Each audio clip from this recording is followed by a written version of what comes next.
let's go on to some CFL talk. We have let's take on the West Division this week. What are the burning questions that still exist for each team in the Western Division going into next season? Let's go from the coast to the central. Let's start with BC. I'll go first. Do they have a capable starter to replace Rourke? I think they do. Vernon Adams is not Rourke. He will not have the same numbers, but he's still mobile. He's still good on the throw. So I think they do have a capable starter in Rourke. Yeah, and I will take that one step further because it's also about Vernon Adams. And will Vernon Adams find that consistency to be a full-time starter? Because he's definitely looked good in games, but then he reverts back, game here and there to looking like a rookie kind of thing. So we'll see if he can find it. Yep. He's got good coaching in BC, some good receivers. So we'll see what happens there. What do you got for Edmonton's question? I got a couple. I couldn't figure out which one, but I mean, one's a basic one. Can they win at home? But, that's just that. And does Chris Jones still have that magic touch, really? Yeah. So he's been able to find players, but he's not been able to win in this one. No. And it's almost embarrassing not to win at home. My question with Edmonton is Cornelius ready to take the next step? I think he's a great quarterback. He's an athletic quarterback, big body quarterback. I think he's kind of like Strevler, not in regards to is he as good as Strevler, but just a quarterback who's great athleticism, but might not be a starter at this moment. Yeah, we'll see. So. Trey Ford's still there, right? It's Trey Ford, the quarterback, right? Yeah. He's still there. He didn't get an offer anywhere else, right? Because he was still in the combine or a pro day for someone. I can't remember. No, okay. Yeah. I can't remember. Calgary Stampeders. My question is, how much have they lost with Jameer Thurman going over? Is it to Hamilton, the trade? Yeah. I'm forgetting a lot tonight. Free agent signing in Hamilton. Oh my God, even worse. So yeah, can they survive that on their defense? Their defense wasn't elite. They were still good, but he was such a big piece of the puzzle. He patrolled so much of the field, and you can't just replace a great player like that. So yeah, that's my question about Jameer Thurman. How much will that affect their defense? One thing about Calgary is they've been able to replace guys. Like they've gotten guys who've gotten up in age or lost guys, and they've seemed to find a way to replace guys. Like they got a good system there with Huffnagel and all that. And to me, it'll be another guy getting replaced. Boley Mitchell's gone. So for me, is Jake Meyer the guy? Is he going to be able to prove that he can be the guy? Good season last year, stunk it up really in the playoffs. Did not look good at all against BC. So we'll see if he can take that next step and be in that next lineage of good Calgary quarterbacks and almost a great Calgary quarterbacks. Yeah. Let's move on to Saskatchewan Roughriders. I have one question with Saskatchewan. What is happening with them? I don't think this team got any better in the offseason. I can't see the coaching staff being any better. I have no confidence in the leadership of O'Day and Dickinson. Just not good. So what is happening? That's my question for Saskatchewan. Yeah, mine is, should they have cleaned house and got rid of their front office, and started fresh? Yeah. Which they didn't. So we'll see what happens. Maybe they'll surprise us or surprise some people, but yeah, I don't think it's going to go well for them. No, it doesn't look good. Even with Harris at quarterback. Might go worse. It might go worse. What have they done with that O-line? That's another question. That's two. That's too many. Let's go on to Winnipeg. You have a question for Winnipeg? What's your question for Winnipeg? Will age catch up to them? Oh, I got the same question. So you go ahead. They're getting up there in age, and you're bringing back a lot of veteran guys, and we've seen it kind of blow up in some teams' face when they tried to run it back one more time with the same core, right? So we'll see with the Bombers if those guys are still able to play at a high level and take them, back to the Grey Cup. Yeah, same question. Are they risking anything by keeping the dynamic, experienced nucleus together?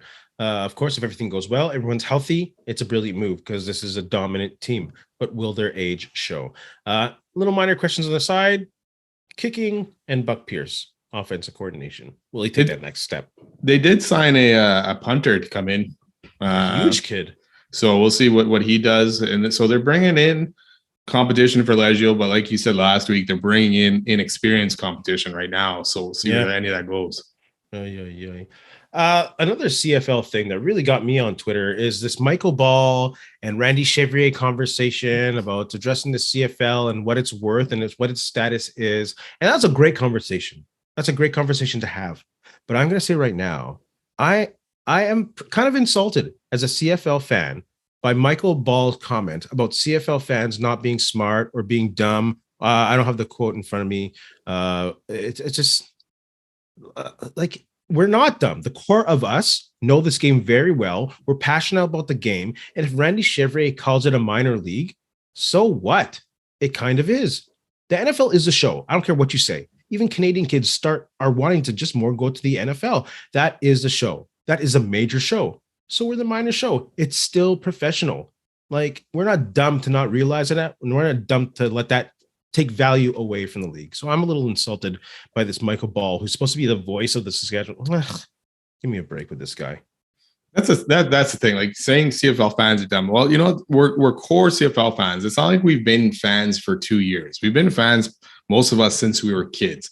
We understand the game. We understand the league and where it's at. You know, we don't understand or have the inner workings of everything, but we see where it's at. The NFL is the top. No question about it. That's where everyone strives for. And the CFL should have been striving for that. They never got to that spot, and now they're just what they are. They're a professional league in Canada, for sure. But to everyone else, casual fans, NFL fans, and most Americans, they're going to be looked at as a minor league. Do I take offense to that? No. You know, do I take more offense to someone saying, hey, the CFL product is shit, football is crap, or anything like that? To me, I'd be like, no, watch a game and you'll figure it out. It's not.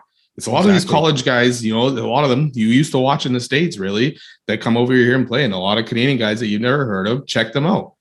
You know, so his whole, and like you say, his whole back and forth with Chevrier was fine. It's just this comment that does rub me the wrong way as well. But I think he might be on a path to try to find the most controversial takes this offseason and see what sticks. As we know with everything right now, it's all about saying something controversial and getting more press to it and having people respond to it. That seems to be the way of the world is going right now. So yeah, we'll see what happens. I mean, I stick with Chevrier on this. The guy played in both leagues. He knows what's up. You know, so to me, I love it. It's great football. You know, and there's a lot of Americans that are catching on to it too. So. No disrespect to Michael Ball. I'm sure he's great as a journalist. And we are not journalists. We're not going to fake you bullshit you saying that we're journalists, but we know that we are fans. We've been watching this game since we were kids. Like my first sports memory is a 1984 Grey Cup and Joe Poplawski stepping into the end zone. That's a league I'm attached to. So him like demeaning CFL fans, that they're dumb, and I don't mean that as a disrespect. Well, it is disrespect, you idiot. Like we know this game. We value this game. It doesn't matter if it's a minor league. So what? That whole segment of that interview was that I don't mean to disrespect. I don't mean to offend. It's like, dude, but you're saying this stuff. You are going to disrespect us who consider ourselves knowledgeable CFL fans who've been around for a long time. So. Yeah. And he's from a core market, from a community-owned team that are the pillars of the CFL. And he's saying that fans are dumb. In any you capacity. Calling all Saskatchewan fans dumb? Like, how's that going to work out for you? Exactly. Young, old, it doesn't matter. Like, what a divisive, stupid statement. Yeah. Idiot. Any which way. Let's move on to Randy Ambrosie and the CFL Combine. They kind of said that they wanted to see how the Combine went out before they figured out a way to stream it and broadcast it out to fans. Fair? What are your thoughts on that? Yeah, I think it's fair. At the end of the day, the Combine is for players, athletes to show what they can do before the next level, before the draft. It helps a guy who may not be on anyone's radar get seen. So that's what that should be first and foremost, you know, and then build from there. Bring in the fans, bring in some streaming if you can, or get it televised somehow. Like I was reading in the article, most of the time the venues are small. You know, they're good enough for a field because there's not many venues in Canada that you can use for this type of event. So now if you throw in cameras in there and you let some fans in, you're taking away from, you know, the players' ability to showcase themselves. Yeah. So I do like that, unless you can find a place, maybe like BC Place, you know, if that's heated enough in the wintertime that you can use that and it's big enough to put fans in TV and stuff like that, then go for it. But right now, just focus on the players and the athletes who are trying to make it to the CFL. Very good point. I'm going to disagree with you on this. I think it's not a fair statement. They should have this figured out. There are years and years of NFL Combine coverage. They have done a Combine themselves, whether it was called an e-evaluation camp or a cyber camp or whatever they called it.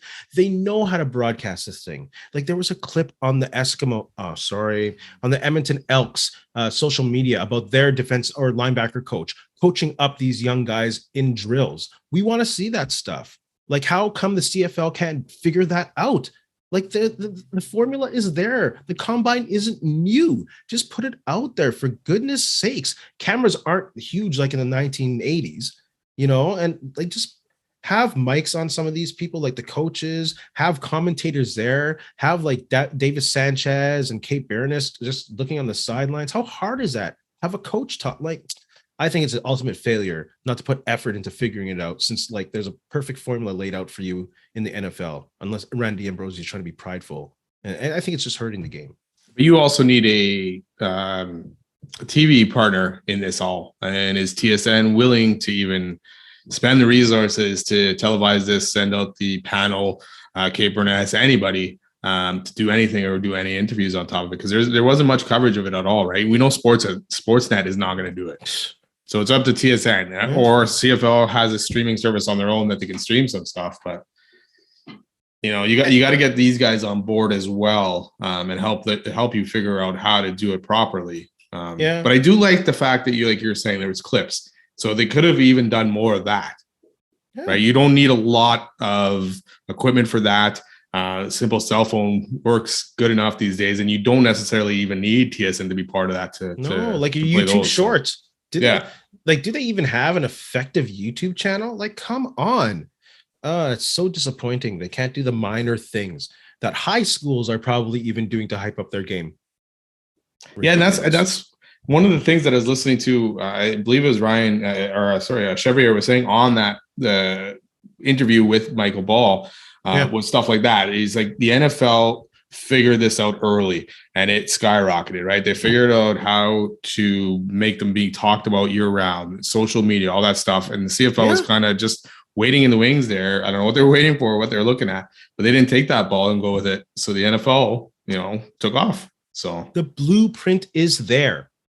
Yeah. Like, you're not inventing the wheel here. You're not reinventing. It's so disappointing as a fan not to have content available. Come on, CFL. Get your game together. Hey, friends and neighbors, don't forget to check us out online on Facebook, TikTok, Instagram, and Twitter at Ray Benny Sports. And don't forget to check out our YouTube channel. Leave a like, leave a comment, tell us what you think.